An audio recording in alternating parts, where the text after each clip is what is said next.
PCOS அப்படின்றது இப்போ ரொம்ப காமனான ஒரு ப்ராப்ளமா இருக்கு. அட்லீஸ்ட் 50 to 60% ஆஃப் த விமென்க்கு PCO ப்ராப்ளம் இருக்கு. இந்த PCOS இருந்தா பிரெக்னன்சி வராது அப்படின்னு நிறைய பேர் யோசிக்கிறாங்க. அண்ட் ஒரு சில பேர் மேடம் எனக்கு PCOS கியூர் பண்ணணும் அப்படின்னு கேட்பாங்க. ஸோ PCOS இருந்தா எப்படி பிரெக்னென்ட் ஆகணும் அண்ட் இந்த PCOS கியூர் பண்ண முடியுமா முடியாதா அப்படின்றத இந்த வீடியோல நம்ம டீடைலா டிஸ்கஸ் பண்ணலாம். I am doctor Nivedita Amilthan, fertility consultant from the High Fertility Clinic. So generally இந்த polycystic ovarian syndrome அப்படின்னா இது நம்மளோட பிரெயின்ல இருந்து சுரக்கிற FSH and LHன்ற ஹார்மோன்ல இருக்க இம்பேலன்ஸ். ஸோ இந்த ஹார்மோன்ஸ் எதுக்காக இம்பார்ட்டன்ட் அப்படின்னு பார்த்தீங்கன்னா மாசம் ஒரு எக் வளர்றதுக்கு FSH ஹார்மோன் தேவை. அண்ட் இந்த எக் ஒரு குறிப்பிட்ட சைஸ் வளர்ந்ததுக்கு அப்புறம் இது ஓவிலேஷன் வெடிக்கிறதுக்கு நம்மளுக்கு LH ஹார்மோன் தேவை. PCO பேஷண்ட்ஸ்க்கு யூஸ்வலாவே இந்த LH ஹார்மோன் லெவல்ஸ் எப்பயுமே அதிகமா இருக்கும்.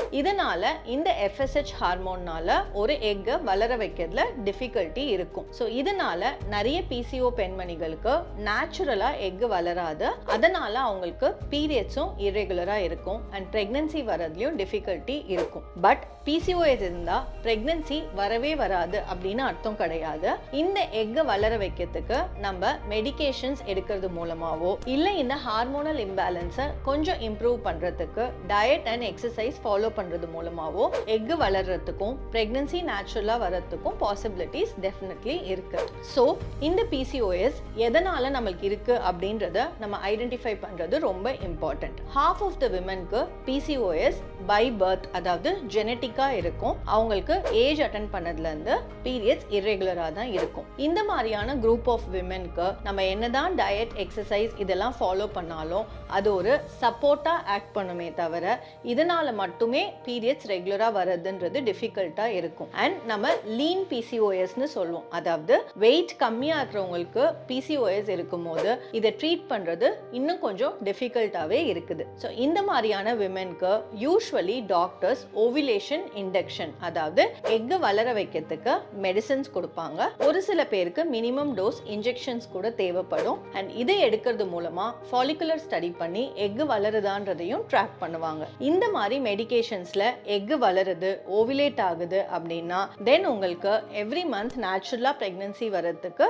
10 to 15% சான்சஸ் இருக்கும் டிஸ்பைட் ஹேவிங் PCOS. PCOS இருந்தா பிரெக்னன்சி வராதுன்னு அர்த்தம் கிடையாது. அண்ட் ஒரு சில விமன் என்ன கேட்பாங்க அப்படின்னா, மேடம் எனக்கு பேபி வேணும் ஆனா ட்ரீட்மெண்ட்லாம் வேணாம், எனக்கு பீரியட்ஸ் மட்டும் ரெகுலரா வந்தா போதும், இந்த PCOS எனக்கு சரி பண்ணுங்க அப்படின்னு. ஸோ PCOS பொறுத்த வரைக்கும் நம்ம என்ன அண்டர்ஸ்டாண்ட் பண்ணிக்கணும் அப்படின்னா இது ஒரு கிரானிக் ப்ராப்ளம். PCOS நம்மளால கண்ட்ரோல்ல வச்சுக்க முடியும், but it is very difficult to cure the problem. 50% of the விமென்க்கு இந்த PCOS லைஃப் ஸ்டைல் சேஞ்சஸ்னால வரும். அதாவது அவங்க ரீசெண்டா வெயிட் இன்க்ரீஸ் ஆயிருப்பாங்க, இல்ல ஸ்ட்ரெஸ்ஃபுல்லா இருப்பாங்க, சரியா தூங்க மாட்டாங்க, இல்ல எக்ஸசிவ் ஜங்க் ஃபுட் சாப்பிடுவாங்க, அவ்வளோ எக்ஸசைஸ் ஒர்க் அவுட் பண்ண மாட்டாங்க. இந்த மாதிரியான sedentary life style and diet பேட்டர்ன்ஸ்னால ரீசென்ட்லி இரெகுலர் பீரியட்ஸ் நோட்டீஸ் பண்றீங்க அப்படின்னா தென் நீங்க இந்த லைஃப் ஸ்டைல கொஞ்சம் சேஞ்ச் பண்றதுனாலயோ ஒரு 5 to 10% of your body weight lose பண்றதுனாலயோ